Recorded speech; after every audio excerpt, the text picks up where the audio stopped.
नमस्कार दोस्तों, आज हम पढ़ने जा रहे हैं कक्षा 11वीं के गणित का अध्याय त्रिकोणमितीय फलन भाग 4। तो वीडियो शुरू करने से पहले आइए एक बार जानते हैं कि आज की वीडियो में हम क्या क्या पढ़ने वाले हैं। तो आज हम पढ़ेंगे त्रिकोणमितीय फलनों का प्रांत तथा परिसर तथा चतुर्थांश। तो चलिए शुरू करते हैं प्रांत से। प्रांत को इंग्लिश में बोलते हैं डोमेन। किसी फलन का प्रांत स्वतंत्र चर के सभी संभव मान का पूर्ण समुच्चय होता है, जहां पर फलन का अर्थ है फंक्शन तथा समुच्चय का मतलब है सेट। किसी फलन y बराबर fx के लिए फलन का प्रांत x के उन सभी संभव मान का पूर्ण समुच्चय होता है जिसके लिए फलन y का मान वास्तविक होता है। मतलब अगर हमारे पास कोई फंक्शन y बराबर fx है तो x के उन सभी संभव मान का समुच्चय प्रांत कहलाता है जिसके लिए y का मान वास्तविक होता है। तो आइए आगे चलते हैं और परिसर पर नजर डालते हैं। परिसर को इंग्लिश में कहते हैं रेंज। किसी फलन का परिसर फलन के सभी वास्तविक मानों के समुच्चय को कहते हैं। किसी फलन y बराबर fx के लिए फलन का परिसर y के मान का वह समुच्चय होता है जो प्रांत के मान को प्रतिस्थापित यानी सब्स्टिट्यूट करने पर मिलता है। मतलब अगर हमारे पास कोई फंक्शन y बराबर fx है तो x में डोमेन यानी प्रांत के सभी मानों को प्रतिस्थापित यानी सब्स्टिट्यूट करने के बाद y के मान का जो समुच्चय मिलता है उसको हम परिसर यानी रेंज कहते हैं। परिसर के लिए y का मान हमेशा एक वास्तविक संख्या के रूप में होता है। तो आइए अब हम आगे बढ़ते हैं और त्रिकोणमितीय फलनों का प्रांत तथा परिसर के बारे में पढ़ते हैं। इसके लिए हम एक त्रिकोणमितीय फलन लेते हैं जो कि है y बराबर sin x। अब इसका प्रांत ज्ञात करने के लिए हमें ध्यान देना होगा x के किस किस मान के लिए y का मान वास्तविक मिलेगा। तो हम सब जानते हैं कि x के सभी वास्तविक मान के लिए y का मान -1 से लेके +1 के बीच में ही आता है। इसलिए x के सभी वास्तविक मान के लिए y का मान वास्तविक ही होगा। तो यहां पर हम लिख सकते हैं कि प्रांत होगा x such that x जहां x belongs to R, जहां पर R रियल नंबर को रिप्रेजेंट करता है, जिसका मतलब होगा सभी रियल नंबर x के मान को सेटिस्फाई करेंगे। अब आइए देखते हैं कि परिसर का मान क्या होगा। तो परिसर का इंटरवल होगा -1 to 1, क्योंकि sin x के लिए y का मान -1 और 1 के बीच में ही हो सकता है। तो आइए आगे बढ़ते हैं और जानते हैं कि y बराबर cos x के लिए प्रांत तथा परिसर क्या होंगे। तो x के भी सभी वास्तविक मान के लिए y का मान वास्तविक ही आएगा। इसलिए y बराबर cos x का प्रांत होगा x such that x जहां x belongs to R, जहां R है रियल नंबर। और इसी प्रकार इसका परिसर होगा इंटरवल -1 to 1। तो आइए अब आगे चलते हैं और y बराबर 1/sin x का प्रांत तथा परिसर देखते हैं। तो इसके लिए प्रांत होगा x such that x belong to R और x is not equal to n pi, जहां n belongs to z। यहां पर R रियल नंबर तथा z इंटीजर को रिप्रेजेंट करता है। अब यहां पर दो कंडीशंस हैं, जिसमें पहली है कि x का मान सभी वास्तविक संख्याओं के मान को सेटिस्फाई करेगा, लेकिन x का मान n पाई के इक्वल नहीं होना चाहिए, जहां n एक इंटीजर यानी पूर्ण संख्या है।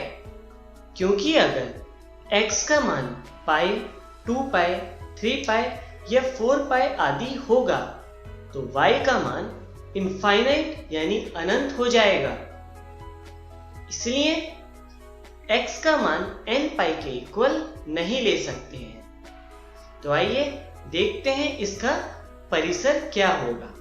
तो इसका परिसर होगा y such that y, जहां y belongs to R और y छोटा होगा -1 से या फिर y बड़ा होगा 1 से। सिर्फ इस कंडीशन के लिए ही y का मान एक वास्तविक संख्या के रूप में मिलेगा। तो आइए अब आगे चलते हैं और y बराबर 1/cos x का प्रांत तथा परिसर के बारे में पढ़ते हैं। तो इस फलन का प्रांत होगा x such that x, जहां x belongs to R और x is not equal to 2n plus 1 pi by 2, जहां n belongs to z। इस कंडीशन के लिए ही y का मान एक वास्तविक संख्या के रूप में होगा। आइए देखते हैं कि इसका परिसर क्या होगा। तो इसका परिसर के लिए कंडीशन है y such that y, जहां y belongs to R, जिसमें y या तो -1 से छोटा होगा या फिर 1 से बड़ा होगा। तो चलिए आगे बढ़ते हैं और इसी प्रकार y बराबर 10x के लिए प्रांत तथा परिसर का अध्ययन करते हैं।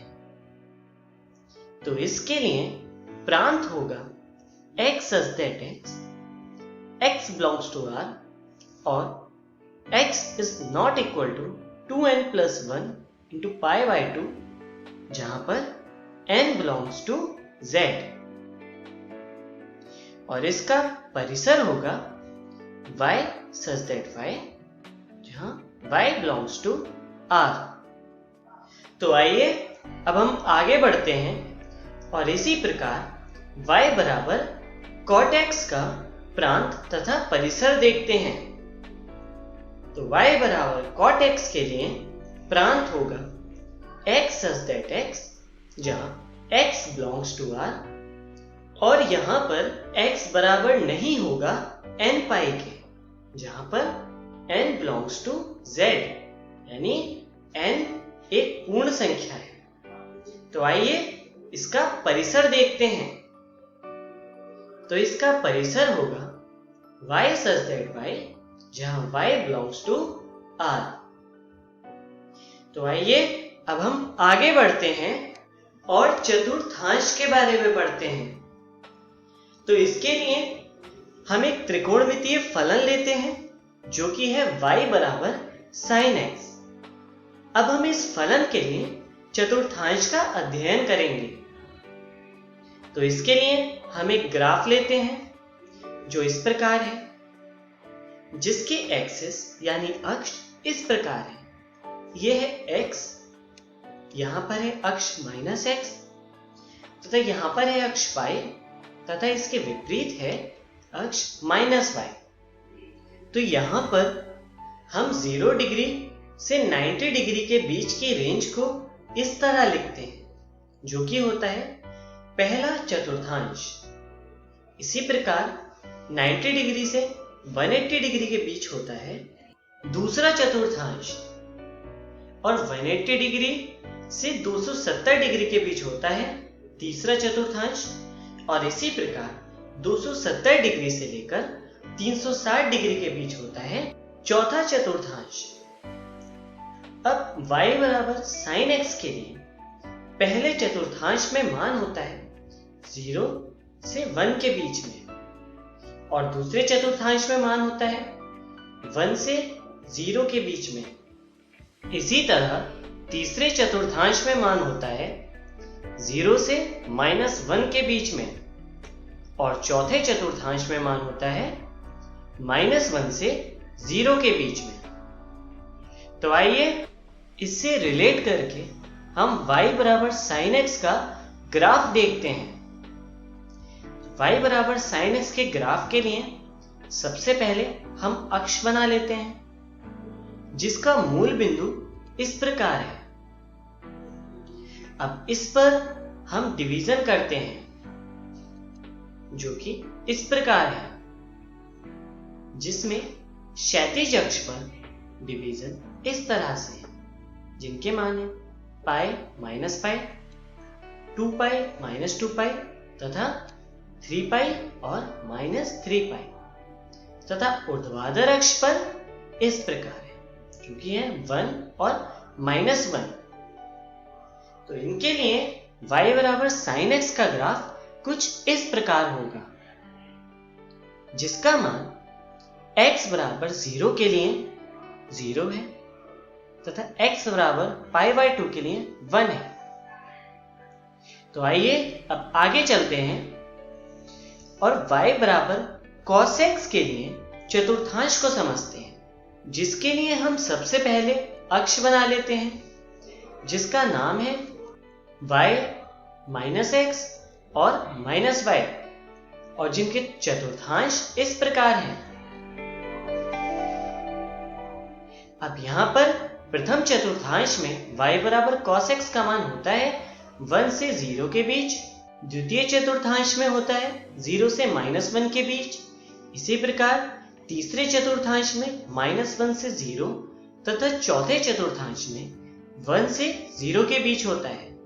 अब आइए इसके लिए हम ग्राफ देखते हैं, जिसके ग्राफ के लिए हम अक्ष बनाते हैं तथा उस पर हम मूल बिंदु के साथ कुछ डिवीजन देखते हैं, जो कि इस प्रकार होते हैं, और इस तरह हमें y बराबर cos x का ग्राफ मिल जाता है। तो आइए आगे चलते हैं और इसी तरह y बराबर tan x के लिए चतुर्थांश को समझते हैं, जिसे हम इस तरह अक्ष पर उनके नाम के साथ हम चतुर्थांश को दिखा सकते हैं, जिसमें पहले चतुर्थांश में y का मान होता है 0 से इंफिनिटी तथा दूसरे चतुर्थांश में होता है -∞ to 0। इसी तरह तीसरे चतुर्थांश में 0 to इंफिनिटी तथा चौथे चतुर्थांश में होता है -∞ to 0। तो आइए आगे चलते हैं और y बराबर tan x के लिए ग्राफ देखते हैं। इसके लिए हम अक्ष को विभाजित करते हैं, जो कि इस प्रकार होता है, और इसके अनुसार हम tan x का ग्राफ इस तरह ड्रॉ करते हैं। तो आइए अब हम आगे बढ़ते हैं और y बराबर cot x का चतुर्थांश देखते हैं। तो इसका चतुर्थांश भी हम इस तरह दिखा सकते हैं, जिसमें पहला, दूसरा तथा चौथा चतुर्थांश इस प्रकार है, जिसके लिए y का मान होता है पहले चतुर्थांश में इंफिनिटी टू 0, दूसरे में 0 से -∞, तीसरे में इंफिनिटी से 0 तथा चौथे में 0 से -∞, जिसके लिए ग्राफ इस प्रकार है, जिसके लिए हम पहले अक्ष को विभाजित करते हैं, जिनको हम इस प्रकार लिखते हैं, और इसके अनुसार हम cot x का ग्राफ इस तरह ड्रॉ करते हैं। तो आइए अब हम आगे बढ़ते हैं और y बराबर sec x के लिए चतुर्थांश का अध्ययन करते हैं। तो y बराबर sec x का चतुर्थांश हम इस प्रकार दिखा सकते हैं, जिसमें पहले चतुर्थांश में y का मान होता है 1 टू इंफिनिटी, दूसरे में मान होता है -∞ टू -1 तथा तीसरे में मान होता है -1 टू -∞, और इसी तरह चौथे में मान होता है इंफिनिटी टू 1। तो आइए आगे चलते हैं और sec x के ग्राफ को देखते हैं। इसके लिए हम अक्ष का विभाजन करते हैं इस प्रकार, तथा हम इस तरह sec x का ग्राफ ड्रॉ कर सकते हैं। तो चलिए आगे बढ़ते हैं और cosec x के चतुर्थांश को देखते हैं, जो कि इस प्रकार दिखाया जा सकता है, जिसमें पहले चतुर्थांश में y का मान होता है इंफिनिटी टू 1, दूसरे में होता है 1 टू इंफिनिटी, तीसरे में -∞ टू -1 तथा चौथे में होता है -1 टू ∞, जिसके लिए ग्राफ हम इस प्रकार दिखा सकते हैं, जिसमें हम यहाँ अक्षों का विभाजन करते हैं, जो कि इस तरह से है, और cosec x का ग्राफ इस प्रकार दिखाया जा सकता है। तो आइए जानते हैं कि आज के वीडियो में हमने क्या सीखा।